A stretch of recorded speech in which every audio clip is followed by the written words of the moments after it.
So I got these Camaro lights and haven't sealed them yet. But cleaned out all of the old sealant from the edges, so it's good and clean all the way around. And I got some of this from Morimoto. So I never used it before, but I'm gonna try it out this time and see what it's like. But this is supposed to be the real soft stuff like some of the headlights come with anyway.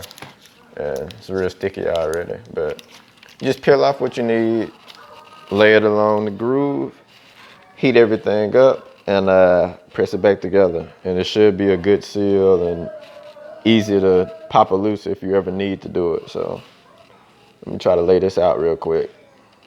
So got this all peeled off, and as you can see,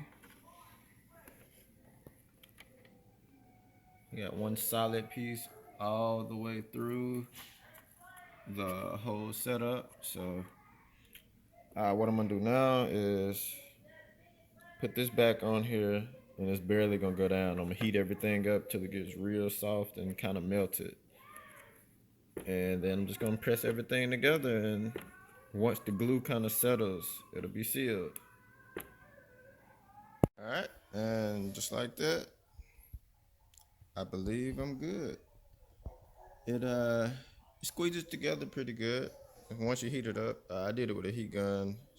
Sure, it's better if you heat it in the oven because you can get it even temperature all the way around at one time. So, you know, definitely be easier or better if you use the oven, but you can still do it with a heat gun.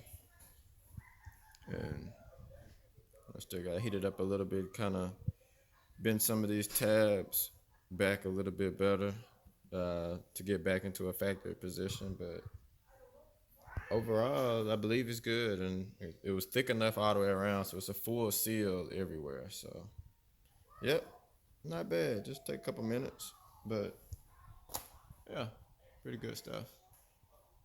So I'm gonna go ahead and do the other one and put all this together. And if you want to see the rest of this install, that's a different video, which might be before this one or after. I don't know yet, but yeah, it'd be two separate videos. So check that out if you want to see the whole thing from like start to finish.